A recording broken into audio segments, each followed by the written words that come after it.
జాతకం ఎవరైనా మీ పరిసర ప్రాంతాల్లో ఉన్నటువంటి సద్గురువుల్ని సంప్రదించి జాతకం తెలుసుకోండి, లేదా మా ద్వారా తెలుసుకోవాలనుకుంటే 21 వయసు లోపున్న వాళ్ళు అడగకూడదు.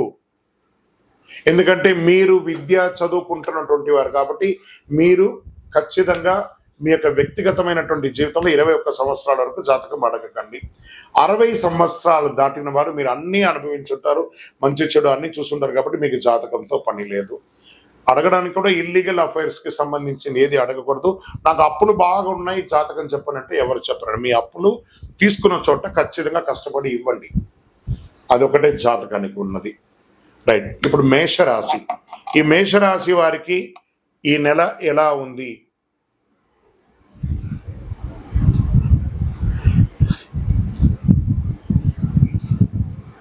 మేషరాశి మిత్రులారా, మీకు శుభాశుభ ఫలితాలు ఎలా ఉన్నాయి అంటే ప్రతి విషయంలోనూ మిశ్రమ ఫలితం ఉంది. ఎందుకంటే 7.5 శని భగవానుడు స్థానం అంత లాభదాయకంగా లేదు. సూర్య భగవాను అనుకూలం వల్ల సానుకూల ప్రభావాలు. సూర్యుడి నెల మొదటి అర్ధభాగంలో ఉత్కృష్టంగా ఉంటాడు. బృహస్పతి సంచారం అనుకూలం. శుక్రుడు నెలాఖరు వరకు ఉచ్చ స్థితిలో ఉంటాడు. 4వ ఇంట్లో బలహీనంగా కుజుడు ఉన్నాడు. దీంట్లో ఎలా ఉంటుందంటే ఉద్యోగులకి మిశ్రమ ఫలితాలు. ప్రభుత్వ విషయాలు అనుకూలంగా ఉండకపోవచ్చు. మీరు ఏమైనా పర్మిషన్స్కి పెట్టుకోవడం కానీ, లేదా మీకు ఏమైనా ట్రేడింగ్ లైసెన్స్కి అవసరం ఏమైనా ఉన్నాయి, అవన్నీ కూడా కొంచెం మిశ్రమ ఫలితాలని చెప్పచ్చు. శుభవార్తలు వినే అవకాశాలు, ఇంటిలో వివాహం, ఉపనయనం, గృహప్రవేశం లాంటివి చాలా అవకాశాలు ఉన్నాయి. భార్యాభర్తల మధ్య చిన్న చిన్న సఖ్యత లోపం ఒకటి ఉంటుంది, సర్దుకొని పోవాలి.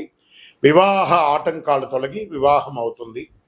సోదర సోదరీమణులతో ఏదైనా పరిష్కారం ఉంటే అది పరిష్కారం చేసుకోండి. ఇల్లు మరియు వాహన నిర్వహణ ఖర్చులు చాలా పెరుగుతాయి. మీ యొక్క వ్యక్తిగత శత్రువులు ఈ నెల చివరిలో మీకు అంతరాయం కలిగించే అవకాశాలు ఉన్నాయి, జాగ్రత్త పడండి. వ్యాపారం, అమ్మకాలంతా కూడా అంతంత మాత్రమే చెప్పొచ్చు, గొప్పగా ఉంటుందని కూడా చెప్పవచ్చు.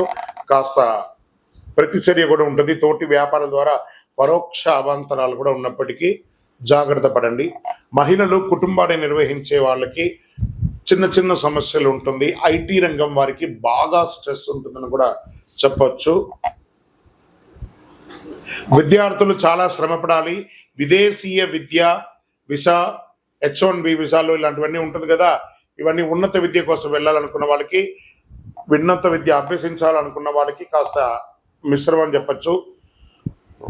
ఆరోగ్యం, వాతావరణ మార్పిడి వల్ల ఆరోగ్యం హెచ్చుతగ్గులుగా అయ్యే అవకాశం ఉన్నాయి. వేడిగాళ్ళు, చలి మరియు జ్వరం ప్రభావాలు, బలహీనత ఏర్పడచ్చు. గుండె లేదా ఛాతీ సమస్యలు ఉన్నవారు ఈ నెల జాగ్రత్తగా ఉండాలి. డాక్టర్ దగ్గరికి వెళ్ళి ఒకసారి మాస్టర్ చెకప్ చేసుకోండి. రక్త సంబంధిత సమస్యలు తలెత్తే అవకాశాలు ఉన్నాయి. రాజకీయ నాయకులు ఎంత వీలుంటే అంత సైలెంట్గా ఉండండి.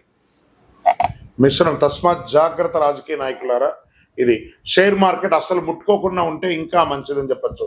వ్యవసాయదారులకి బాగా ఉంటుంది, పర్లేదు. మీడియా రంగం వారికి కాస్త మిశ్రమం. ఇంకా స్పోర్ట్స్ వారికి ఈ నెల కొంచెం అనుకూలంగా ఉందని కూడా చెప్పొచ్చు అండి. సర్వీస్ సెక్టర్లో ఉన్న వాళ్ళకి బాగుందని చెప్పచ్చు. ఈ నెల మొత్తం లక్కీ డేస్ అని తెలుసుకుంటే మే నెల 2వ తారీఖున, 5వ తారీఖున, 8వ తారీఖున, 11వ తారీఖున మీకు చాలా బాగుంటుంది. ఈ నెల మీరు లక్కీ నెంబర్గా ఉపయోగించుకునే నెంబర్లు 5 మరియు 7 అని చెప్పచ్చు. చంద్రాష్టమం మే నెల 13వ తారీఖున తెల్లవారుజామున నుండి 14 వరకు మిడ్ నైట్ వరకు చంద్రాష్టమం ఉంటుంది. ఈ యొక్క 2.5 రోజుల్లో సంతకాలు పెట్టడము, ఎవరితోనైనా మాట్లాడడము, వాహనం నడిపేటప్పుడు చేయడము, ఇవన్నీ కూడా చాలా జాగ్రత్త పడండి. సరే, మరి దీనికి పరిహారం ఏమైనా ఉందంటే కొబ్బరి నూనెతో గణపతి దేవాలయంలో దీపం వెలిగించండి. గరికతో మాల వేయండి. శని భగవాన్ని ప్రార్థన చేయండి. దేహి మే బుద్ధి వైశిష్ట్యం, దేహి మే నిత్య యవ్వనం, దేహి మే పరమ ఆనందం, దేవదేవ శనైశ్వర స్వామి మమ్మల్ని కరుణించండి అని చెప్పి గణపతి ఆరాధన కూడా చేయండి, చాలా విశేషం. చలివేంద్రాలు ఏర్పాటు చేయండి. ఒక నల్లని చెప్పు కానీ, ఒక గొడుగు కానీ పేదవాళ్ళకి దానం ఇవ్వండి. అందులో మీకు 7.5 శని ఉంది కాబట్టి ఇంకనూ మీకు సకల దోషాలు తొలగడానికి 7.5 శని యొక్క శని భగవానికి ప్రీతి అయినటువంటిది చంద్రకర్ర. చంద్ర అనే కరుంగాళి అంటారు. ఈ కరుంగాళి మాలను ధరించండి. సంపూర్ణమైనటువంటి ఆరోగ్యం, ఐశ్వర్యం, గ్రహదోషం అన్ని కూడా తొలగి ఆనందంగా ఉంటారు. ఇంకను దోషాలు తొలగడానికి మీ వయస్సు ఎంత ఉందో అన్ని దీపాలను దేవాలయాల్లో వెలిగించి అనుగ్రహం పొందండి. మీ ఇష్ట దైవం కులదైవ ప్రార్థన చేయండి. విజయోస్తు. మత్స్య పురాణం 65వ అధ్యాయం ప్రకారం ఈశ్వరుడు పార్వతీదేవికి సర్వకామప్రదమైనటువంటి అక్షయ తృతీయ వ్రతం గురించి చెప్పారు. శ్రీ నారద పురాణం కూడా ఈనాడు చెయ్యి దాన ధర్మాలు అత్యధిక ఫలితాన్ని ఇస్తానని చెప్పబడుతుంది. కుబేరుడు అక్షయ తృతీయ రోజు లక్ష్మీదేవిని పూజించడం వల్ల ధనవంతుడయ్యాడట. మహాభారతంలో శ్రీకృష్ణుడు ద్రౌపదికి వస్త్రాభరణం అప్పుడు చీరను ప్రసాదించింది కూడా ఇదే రోజు. ఇంత అద్భుతమైనటువంటి రోజు ఖరీదైన వస్తువులు, బంగారు ఆభరణాలు, తమ సంపద, శ్రేయస్సు అన్ని కూడాను భగవంతుని ముందర పెట్టి పూజ చేస్తారు. అక్షయ తృతీయ వంటి పవిత్రమైన రోజు లక్ష్మీదేవిని పూజించడం ఎలా అంటే, ఒక మంచి రాగి చెంబు తీసుకోండి, కల్లుప్పు ఉంటుంది కదా, తమలపాకు వేసి ఆ కల్లుప్పు తమలపాకు మీద వేయండి, రాగి చెంబు దాంట్లో పెట్టండి. మీ ఇంట్లో ఉన్నటువంటి కాయిన్స్ ఉంటాయి కదా, రూపాయి కాయినో, 5 రూపాయల కాయినో, 10 రూపాయల కాయినో, లేదా మీ బంగారు ఆభరణము, అవన్నీ కూడా దాంట్లో పెట్టండి, పూజించండి. యక్షాయ కుబేరాయ వై శ్రవణాయ ధనధాన్యాధిపతయే ధనధాన్య సమృద్ధిం దేహి దేహి తాపయ స్వాహ అని మంత్రంతో జపం చేయండి. శాస్త్రాల ప్రకారం ఈరోజు కృష్ణుడు యుధిష్ఠుడికి అక్షయ పాత్ర ఇచ్చిన రోజు కూడా ఇదే రోజు. ఇందులో ఉండే ఆహారం ఎప్పటికీ మరవదు. కాబట్టి బియ్యాన్ని కూడా దేవుడి ముందర పెట్టండి. అందుకే ఈ పవిత్రమైన రోజు దానం చేయడం వల్ల శాశ్వత పుణ్యం లభిస్తుందని పండితులు చెప్తారు. అక్షయ తృతీయ రోజు ఒకవైపు కొబ్బరికాయ, దక్షిణావృత శంఖం అంటారు చూసారా, చెవిలో పెట్టుకుంటే ఓంకార నాదం వస్తుంది చూసారా, దక్షిణావృత శంఖం, శివలింగం, కళ్ళుప్పు, దొడ్డుప్పు అంటారు చూసారా, ఖచ్చితంగా ఆ రోజు 1 కిలో కొనండి, కళ్ళుప్పు కొనండి. కొన్ని చోట్ల దొరకదు, వెతకండి, తీసుకొచ్చి కొనండి. ఆ రోజు ఇంటికి తీసుకురావడాన్ని గట్టిగా చెయ్యండి. దాని పూజ ఎలా చేయొచ్చు? అక్షయ తృతీయ రోజు తెల్లవారుజామున, అంటే సూర్యోదయానికి ముందు లేచి గడప కడిగి పసుపు హారం రాసి స్నానాధికాలు చేసి ఉతికిన బట్టలు ధరించి పసుపు రంగు వస్త్రాలు ధరించండి. మంచి ఫలితాలు పొందారు. పూజ చేసే చోట ఒక వస్త్రం ఏర్పాటు చేయండి. అనంతరం విష్ణు విగ్రహాన్ని, లక్ష్మీదేవి విగ్రహాన్ని ప్రార్థన చేయండి, నీటితో శుద్ధి చేయండి. పూజ చేసే సమయంలో తులసి ఆకులు, బిల్వ ఆకులు పెట్టి పూజించండి. పండ్లు, పువ్వులు వగరాలు పెట్టండి. మంచి ఆహారం అనండి. తీపి పంటలంతా పేదవాళ్ళకి, ఆఖరికి మీ ఇంట్లో పని చేసే వాళ్ళు ఉంటారు కదా, వాళ్ళకి ఇవ్వండి. స్ట్రేంజర్స్, రోడ్డు మీద, ఈ హాస్పిటల్స్ బయట అటెండెన్స్ లోపల ఉన్నటువంటి వ్యాధితో ఉన్న వాళ్ళు బయట చాయ్ కాఫీ తాగడానికి కూడా లేకుండా వాళ్ళ బంధుమిత్రులు రోడ్డు మీద ఉంటారు చూసారా, వాళ్ళకి పోయి ఆహారం ఇవ్వండి. ఆనందపడతారు. ఆ లోపల ఉన్న వైద్యం చేసుకున్న వాళ్ళు కూడా ఆరోగ్యం అవుతారు. ఇదే అక్షయ తృతీయ రోజు చేయవలసిన పనులు. దాన ధర్మాదులు ఎక్కువ చెయ్యండి. పూజ ముగిసిన అనంతరం మహావిష్ణు స్వరూపంగా, లక్ష్మీదేవి స్వరూపంగా కొంతమందిని ప్రార్థన చేసి వాళ్ళకి దానం ఇవ్వండి. అక్షయం మీరు ఎంత దానం చేస్తారో, ఎందుకు మనం పూజ చేసిన తర్వాత కృష్ణార్పణం అంటారు. ఖర్చు మీదే, డబ్బు మీదే.